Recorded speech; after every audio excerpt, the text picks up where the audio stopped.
Right, question 4 comes from Joe, who's a Year 10 pupil at Longbenton High School.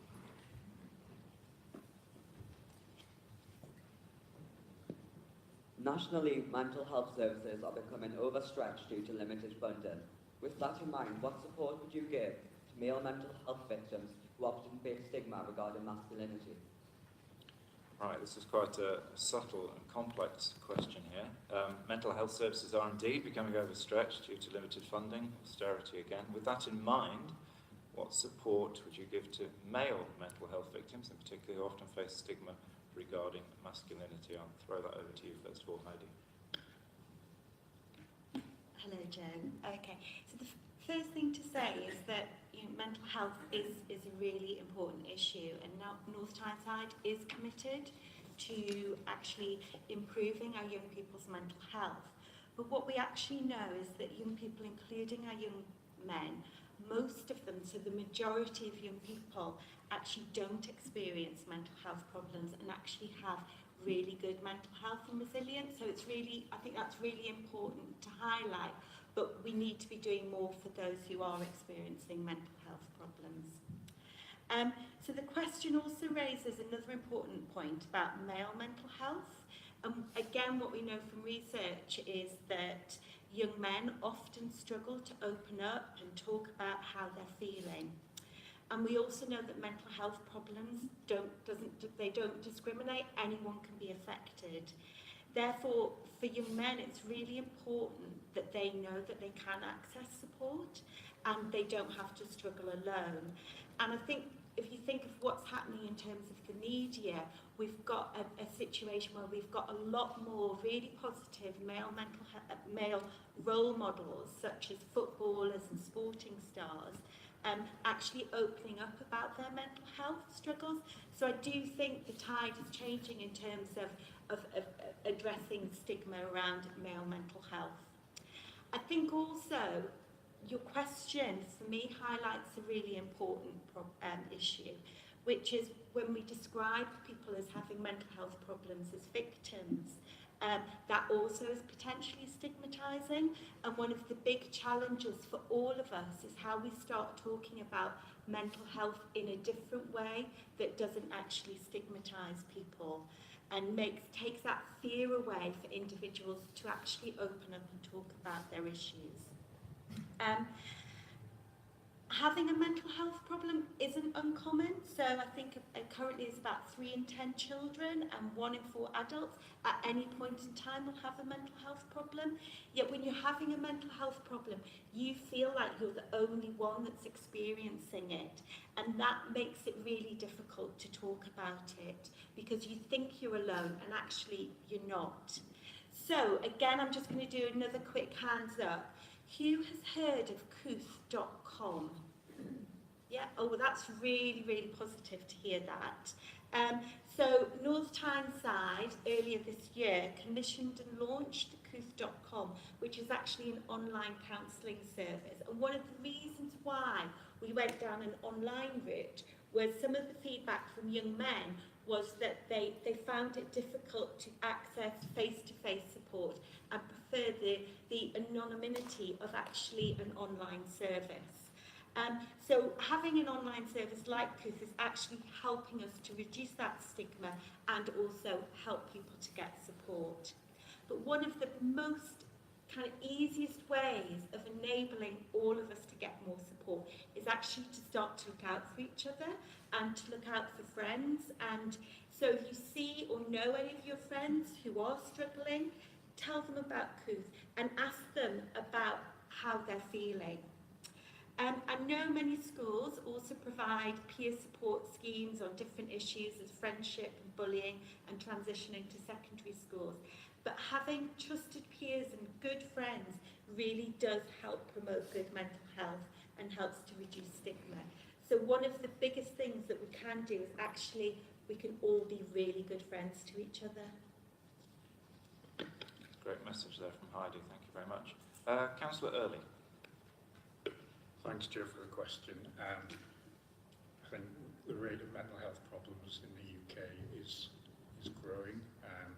As Heidi's already said, 1 in 4 of us will suffer some kind of mental health problem in our lifetime, and research in North Tyneside shows that 1 in 10 children and young people will have some form of mental health problem.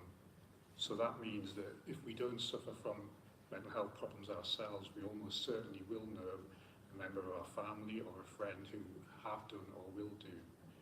And there's a particular point in the question here, I think, because there is a need to address mental health issues amongst young men. Suicide is the biggest killer of young men under the age of 45 in the UK, and that's a really shocking statistic, I think. But again, there is a problem with the way mental health services are resourced in England, and that presents a challenge for us as a council at the local level in North Tyneside. We are working hard to try and provide services to young people. We have the CAM service, where we work with our partners in the health service and other agencies to provide a comprehensive service for young children and young people with mental health problems. Our Care and Connect service provides advice and support and information to families and young people, and our Early Help Supporting Families programme offers support to families and young people where, for example, there are worries to do with school or relationships. And there are other agencies out there, such as BASE and Orchid Mosaic, who work to improve emotional well-being of vulnerable children, helping to build self-confidence and resilience and to combat bullying. But like Heidi, I think one of the important things that we can do in relation to the stigma around young men suffering mental health problems is the increasing use of the Ypqt service.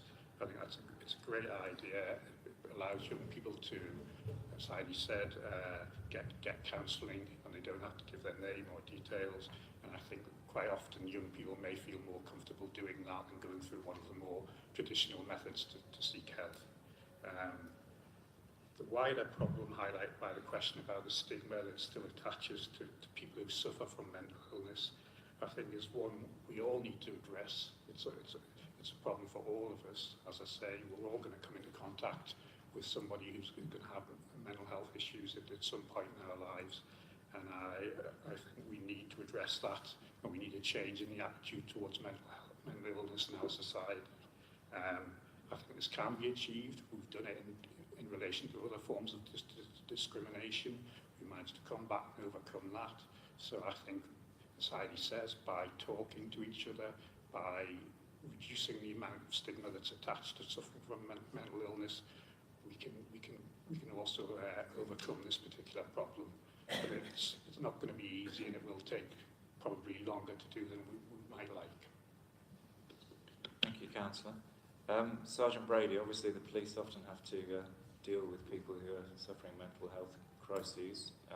What's your response to this question? Hi, Joe. Yeah, it's a great question. I would say a high percentage of the jobs that we deal with involve to some degree or another mental health. I'll tell you a bit about the police side of things and what we do, but I got some advice on this question when I was trying to formulate my answer. And when I spoke to one of the mental health nurses I know, she said the big thing is they're not a victim. Don't call them a victim. It's an illness. So it can be short term, it can be long term. Somebody might be in crisis because of something that's happening in their life then and there. And that might cause them at that time to have mental health issues, but there might be other people with more ongoing, long-term underlying issues that cause mental health issues. It can be male and female, young and old. If I'm honest, without looking at statistics, from my experience, it's probably more male-orientated with the jobs that the police have dealings with, but there's certainly a good proportion of females that we deal with as well with mental health issues. From a policing point of view, if we turn up at an incident where someone's in crisis, we've moved on a long way from where we were 2 or 3 years ago, where we used to have to wait for somebody from the community mental health team to come out and speak to them. We now have what's called street triage. So we have almost 24, it doesn't quite cover 24 hours every day of the week, but it works about 3 o'clock in the morning, starts again at 7 o'clock in the morning.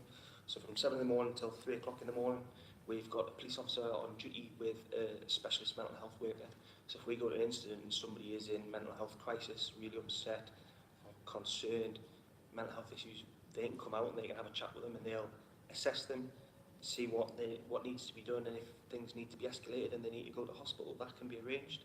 If things need to be escalated further and they don't want to go to hospital, but we really think they have to go to hospital for their own safety and for other people's safety, then we can arrange that.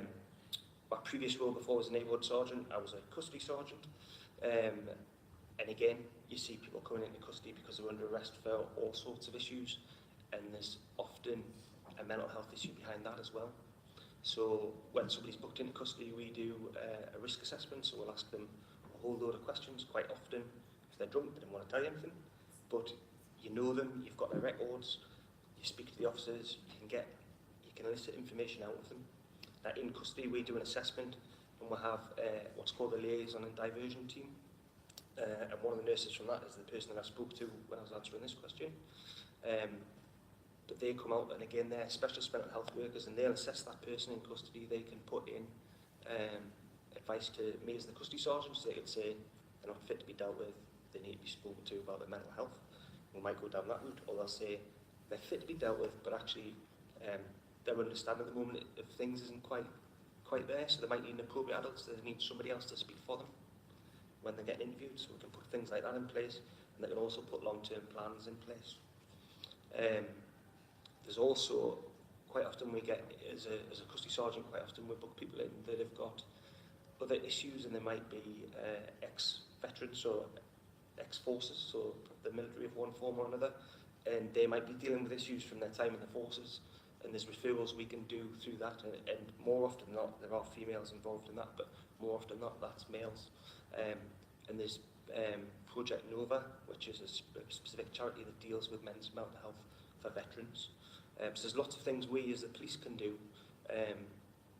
There's also lots of training the police have, and internally from the police. I've dealt with some, well, in December I've got 20 years service as a police officer, and I've dealt with some fairly nasty incidents over my time, and I would say, yeah, my mental health's been affected over the time. I've gone through some pretty awkward times, and I would say a lot of it's about having someone to talk to, a trusted person. It doesn't have to be a medical professional, but a trusted person, if you're struggling, that you can speak to and have a chat with and talk things through. And that's worked for me. There's other officers that I know that have gone down that line, and perhaps rather than a mate or like one of their colleagues, there's actually professional help we can get at work, so we can speak to counsellors and things like that.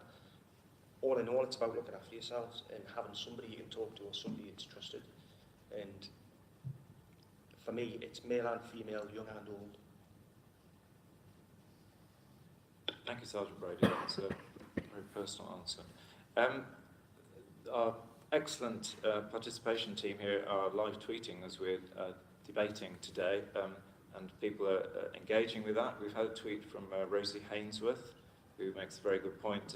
What if you actually want face-to-face support? Obviously, Ypqt.com is an online thing, and she makes the point that the waiting list for CAMS, that's the Children and Young Adult Mental Health Service, is too long. That's an NHS service. We don't have anybody from the NHS here, but she makes a very good point. Thank you for that, Rosie, if you're watching on YouTube. We'll move on to... Sorry, Joe, were you happy with the answer? Yes, thank you. It was very detailed. We had some very thoughtful responses there.